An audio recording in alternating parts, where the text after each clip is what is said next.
Good morning, everybody. Hope everybody's doing well. We want to start out by sending our thoughts and prayers to Florida.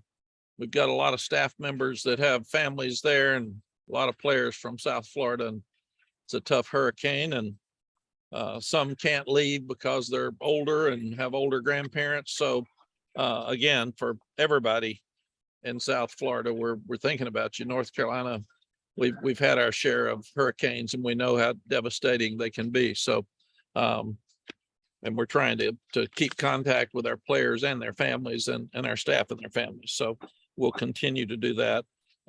Week's been good. Guys are excited about the game. Last year's game, they were much more physical on defense than we were offense. They forced 3 turnovers against us. We had 6 sacks. And really started what was supposed to be a great season off on a really, really bad note. Starting over because the non-conference season now is over, and you've got the conference season. That's exciting. That's a new challenge. You always want to be in the mix and playing for a championship at the end of the year, and that starts this weekend without question. And it sounds like we right now, looking at the weather, understanding it could change, that it's going to be okay. There'll be some light rain and be windy, but it seems like that everything's in place for us moving forward to play the game. It's our cancer awareness game, where our players dedicate the game to someone in their lives that either have had or have lost their life with cancer for their family, or have had cancer, do have cancer, and they want to celebrate their life with them and say how much they care about them and how much they're thinking about them. The players also voted to have Tylee Craft as the honorary captain, and mine, Sally, and the team ball would go to him, and then each player would pick someone else other than that. So Tylee will be an honorary captain and be out there with our captains as we start the game. Virginia Tech's 1-0 in the ACC. We haven't played an ACC game yet. Coach Pry is new. He came in from Penn State as a defensive coordinator, and he worked with Frank Beamer and Bud Foster many years ago, and they are Virginia Tech when you start looking at the history of that program. And the 2 people that would be mentioned the most, it would be Frank and Bud. As you look at it defensively, they're really good. 14th in the NCAA and rushing defense. They're 3rd in the ACC. They're giving up 86 yards rushing. 26th in the NCAA and 2nd in the ACC in scoring defense. They're giving up only 17.5 points per game. 4th in the NCAA and 1st in the ACC and 3rd down defense. So the guys are really playing great defense, and they're tough, they're physical, they're fast, and we're not running the ball well. We didn't run it well against them last year. We had a little over 100 yards, and that'll be a tremendous challenge for Saturday. Offensively, they've got a lot of the same offensive linemen back from last year that are big and physical, and they've got really quick backs. They've got good receivers, and I've always been impressed with Grant Wells. He was I'm a football junkie, and I watch all the games. So at Marshall, he was very, very impressive. And when they got him to transfer to Virginia Tech, it was something I didn't like, because I thought, this guy's good, man. He's really going to help them moving forward. But the struggle we've had on defense against the run, they can run the ball, so they're going to line up and run it right at us. And offensively, we've got to run the ball better. That's just who we are, and then continue to try to make a difference in special teams. We're doing okay, but we're not making a difference. Questions?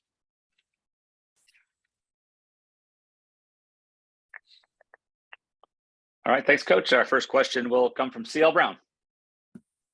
Hey, Mack, you talked about, wanting players to take ownership and player-led team. And we learned yesterday, Ray Vahasik told us that the defense had a players only meeting on Sunday. From your experience in past, whatever the situation was that led to a quote unquote players only kind of meeting, what generally do you feel like is the benefit of those, and what comes out of that? Like, what can we expect?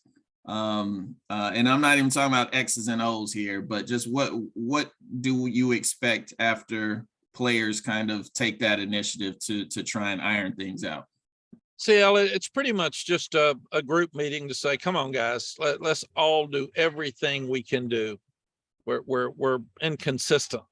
So step up and play better and get in bed and have energy. And so they're really just calling each other out in a positive way to say that this is not who we are, that we know this isn't who we are. This isn't how we practice. So why don't we play better? So I think that's it more than anything else. It's just a group meeting to sit and say, come on, guys, let's do this better. And we're doing it. It's about us. It's not about the coaches, and we need to play better.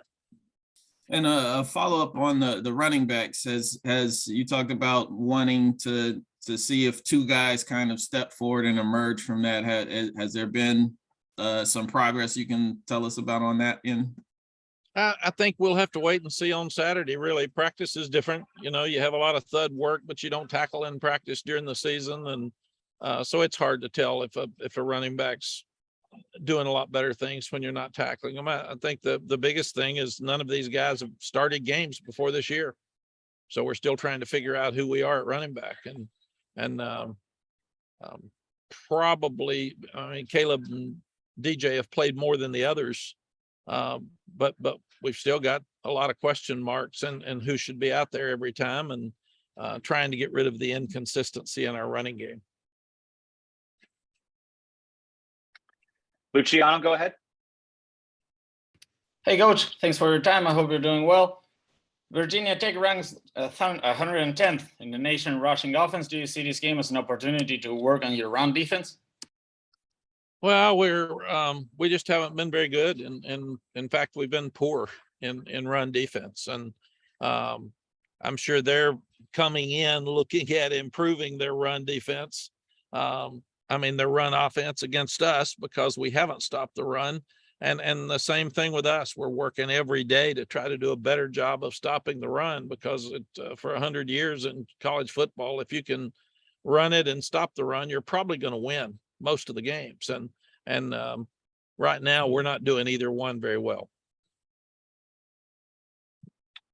Let's go over to Michael Coe. Hey, Coach, with what happened at Georgia Tech earlier this week, it's you and Narduzzi are the only coaches in the Coastal Division who were there last year. With all the new regimes here in the Coastal, Pride, Virginia Tech, Elko, and Duke, does it almost feel like you're preparing for a bunch of non-conference games as opposed to conference teams that you would know better? Mike, it is different. I didn't realize that until you just said it, but I did tell the coaches the other day, we just played a first-year coach at Notre Dame. We're playing a first-year coach this week at Virginia Tech. We're playing a first-year coach at Miami next week, and we're playing a first-year coach at Duke the next week. And then we've got Virginia later in the year. So I think it just shows you how hard this business is right now. People don't have patience, and they're paying coaches a lot more than they used to, and therefore demanding better results quicker and firing them much quicker. So, and by now, at the first of the year, when you play guys that are new on the staff, you really don't have a very good idea of what's going to happen. Like the offensive coordinator at App even changed up a lot of stuff that they were doing on us. But you get to this point, you've got resumes from 4 or 5 games on each team. So you got a pretty good idea of what they're doing. So that makes it a little bit easier. And you kind of alluded to this before, but have you had the chance to meet Coach Pry at all? Did you meet him at the ACC kickoff? Have you run into him in any of your previous coaching stops? Yes, the only time I've met him was at the ACC media days. ACC meetings this spring. I don't even know that we had a chance at the ACC media days to meet, because everybody's running around. You get to speak in the hallway or something, but we all meet on video Zoom call every month. So you get a feel of guys, and we did get to spend some meeting time together 2 or 3 days in a row down in Florida at the ACC head coaches meetings this spring. So I haven't been able to be around him a lot, but I've been impressed with what I see. Thanks. Thank you, Michael. Andrew Jones, go ahead. Hey, Coach, in your experiences, can you recall any player-only meetings that had a significant effect and an immediate effect on performance and some of the other things that lead to performance? I have, Andrew. The thing, number one is you're not having unless you got problems. So that's obvious. They don't feel a need to do that if everything's good. So but we're really pushing hard to get more leadership and do a better job with player-led defense and offense. And that's something that we've talked about so much since last year. And they feel that need to step up and do that. We've seen a couple of confrontations on the sideline, and people have gotten stirred up about it. It's really a positive thing for us because we need people to start calling each other out and calling on each other. And we need a better response when they do, because we need to keep our composure and not get frustrated. But that's all part of growing up. That's all part of learning. And it's part of this team that's got a lot of young players getting better. So I've never worried about having them. Coach Roll just said, if they get together and vote, you want them to vote for you. So that would be the only thing. And they didn't seem to vote on us. So it seemed like they were talking about just getting better. How did you find out about the meeting and what were your initial thoughts knowing that they did that? I think one of you tweeted it and I saw it. Very honestly, I didn't ask them. They didn't come to me. I didn't know about it till it came from one of you. Is that the way you prefer it? I don't have a preference on player-led meetings. It's very unimportant to me. That's their business. A coach wouldn't be in the room. We wouldn't ask what they said. That's not our place. If they're going to have a players only meeting, they need to be able to share things that they need to share. Sounds good. Thank you very much. Appreciate it. Yeah. And Andrew, I'm not going to ask them about it. That's not my place. Understood. So Understood. I'm just, if they've got something they want to say to me, they come to me. So, and I trust them explicitly. So whoever was running that meeting was trying to run a meeting to help us get better. And I appreciate them. Understood. Thank you. Thank you. Adam Smith, go ahead. Hey, Mac. Just wanted to ask you a hurricane related question here. Assuming that Bubba and Rick Steinbacher and of course the ACC are the principal parties involved here. I mean, what sort of conversations have you all had about moving the game? And along with that, I mean, you know, the 2016 game, I know you weren't back yet, but the 2016 game against Virginia Tech was a mess in Chapel Hill. Just, you know, how has that factored into what you all have talked about? Adam, we haven't talked about it at all.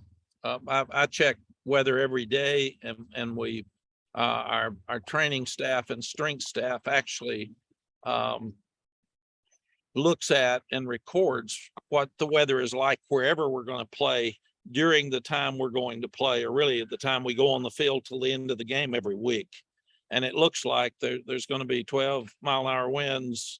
It's going to be 0.023 rain, and that's it. So we haven't had any conversation at all. We're planning on the game going ahead. I know we had rain at Florida A&M. Somebody said we had rain the other day, and I didn't even realize it if we did. I guess we had rain before the game, maybe at Notre Dame, but Georgia State drizzling. Georgia State drizzling. Yeah, so we've had it about every week. So we're not concerned about it. We're concerned about the people in the path of the storm, obviously, but it doesn't look like it's going to affect our game at all, except maybe it will be more windy than our normal days. Okay, thank you, Mac. Yeah, and Adam, if that changed, obviously Bubba or the ACC, they would get together and they would call me and talk to me about it. But we have not had any conversation because right now I don't feel like they feel like the storm's headed this way. Yeah, it just seems like with the specter of 2016, that was, you know, it was kind of a debacle? That would be a Bubba question, not for me, because I wasn't even here. Thank you. Thank you, Adam. Okay, Ross Martin, go ahead. Adam got a little Spectre word in there. Mac, Phil Longo talked to us on Monday about going for it on fourth down and your aggressive nature in the last couple of years. And even the fact that you'll tell him after first down or maybe after second down, like pretty early in the series, that this is a spot where we may go for fourth down. So consider that in your play calling. And he it was very interesting him talking about that. I was wondering your philosophy on going for it on fourth down, when you want to, what time in the game, what point in the game, what down and distance, and your philosophy on telling Longo during his play calling, at what point you want to let him know that situation. Ross, really, unless the field goal is going to put the game away. And we're very likely to make it. I'd rather go for it. That's just the way I feel. Now, if you get to 4th and 4, you've got a good chance. The percentages are high. 4th and 1, really high. 4th and 2, good. You got a great chance. 4th and 4 is a little tougher. But we're not going to go for 4th and 8 very often, or we went for 4th and 17 the first year against Miami and made it, which is just unheard of. But I do feel like that we want to score points, and especially since we're struggling some on defense, and we want to score 7. We want to don't have 3, and there's absolutely no guarantee that your field goal is not going to be blocked, or you might miss it. And one of the really bad morale issues during a game to change momentum is you drive down and miss a field goal, because you've given up your opportunity to make the 4th down, and you're taking the field goal because you think that's 100%. And then when it's not, it puts you in a really difficult situation. So I have always been aggressive. But again, if he doesn't make any yards on first down, he doesn't make any yards on second down, that's usually why you wait. If it's 3rd down and 8, I will tell him at that point, then if we're 4th and 2 or less, we'll go for it. If not, we'll kick the field goal. Because it does help determine play calls if he knows he's got 4 downs. Thank you. Thank you. Okay, back over to Luciano. Coach, how much of the offensive line's improvement, which you have already talked about, would you attribute to the players, and how much to Coach Bignell and the coaching staff from last year to this one? Well, 2 of the, 2 of our 5 transfers are starting in the offensive line, and that's really helped us. Corey Gaynor's done an outstanding job because he's an older guy that's a big body at center. And Spencer Rolling gets better each week. He missed some time. We say he wasn't here in the spring. He missed some time in preseason, and he's been playing in the Ivy League for his time. So he hasn't played Power 5 except for 4 weeks, but he gets better. He had a really good job, good game, pass protecting the other day. And Coach Bicknell's a guy that's been a 10-year head coach. He's been 7 years in the NFL, and he's also won a Super Bowl. Son of a coach, played center himself. So he is also doing a tremendous job. And I do think it's helped a lot that he and Coach Longo and Coach Porter have all worked together at different places, because they're all on the same page. They believe in the offense, and I think that's huge too. It's easier for them to make adjustments because they've spent time together before on this offense, and they really believe in it. Thanks, Coach. Adam Smith, go ahead. Hey, Mac. You mentioned earlier, I believe you called starting league play new starter, a fresh start. I mean, is that an important thing to remember here? And is that an important message that you're giving to your team coming out? Obviously Notre Dame was frustrating. Is that just an important thing that you're talking about with these guys, that, you have the whole conference season ahead of you here? It is, Adam, because that's one of the reasons you play. That's why you have a conference. And also, this is the last year, as of now, the way I understand it, that there will be a Coastal and an Atlantic. And you'd love to play for the conference championship. So we've been talking about, regardless of who you play, practice to the standard of excellence and play to the standard of excellence every week. But you also have to consider that when you're starting league play, season starts over. And it's just what it is. If you were 0-4, you'd still have a chance to win your conference championship. And we're 3-1, and probably at the first of the year, people would have thought if we would be 2-2 or 3-1. They would have thought we probably couldn't beat Notre Dame because nobody in this league has for a long time. And we would have had trouble beating Appalachian because they've got such a great program.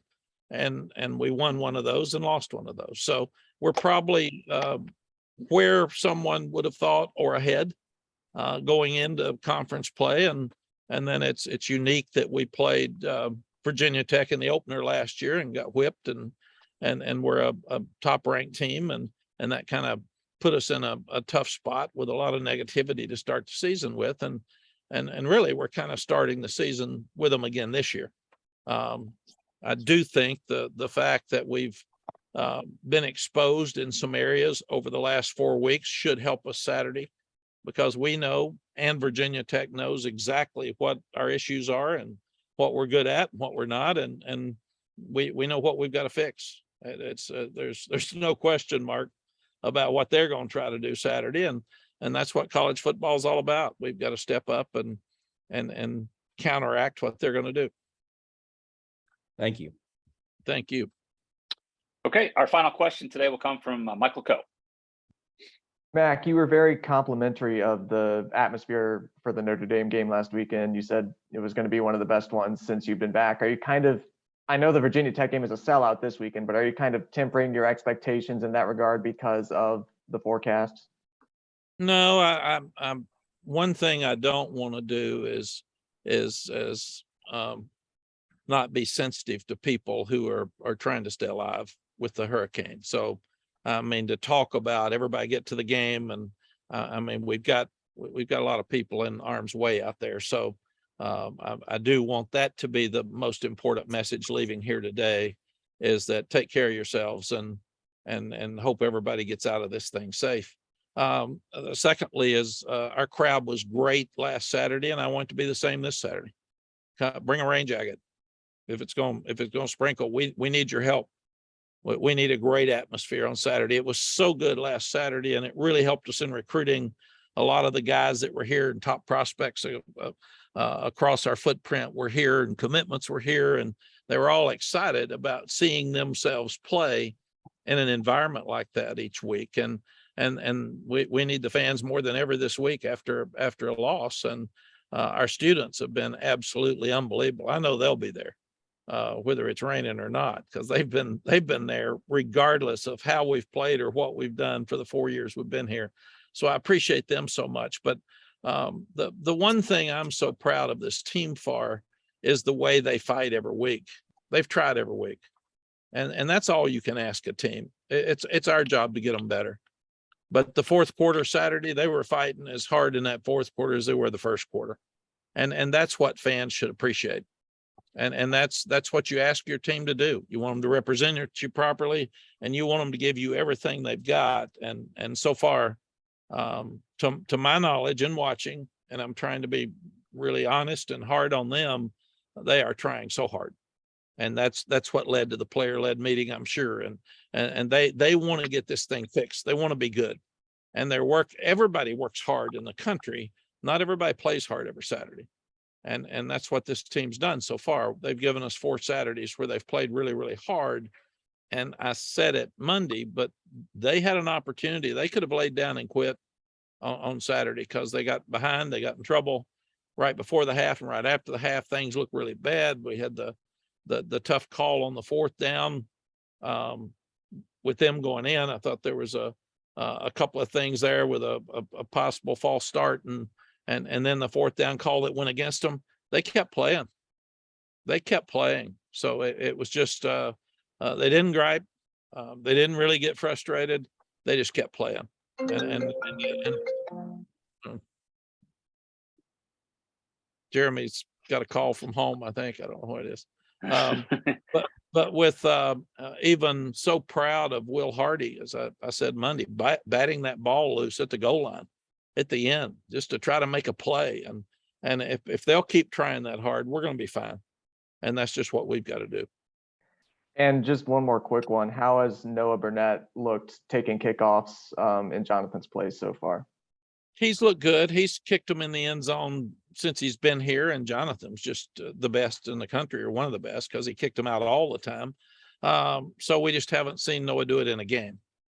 And we've got Todd Pledger, another young guy that's a walk-on that can kick off as well, and he kicks it deep.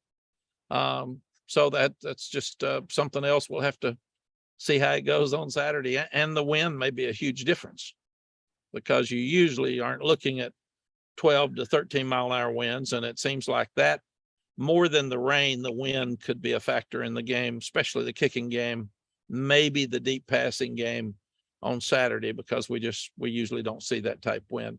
And thank goodness for the turf, because if it rains really hard before the game, like it did, which was I guess we had a downpour right before Florida A&M. Yeah. And we didn't have one. Did we have one before Notre Dame?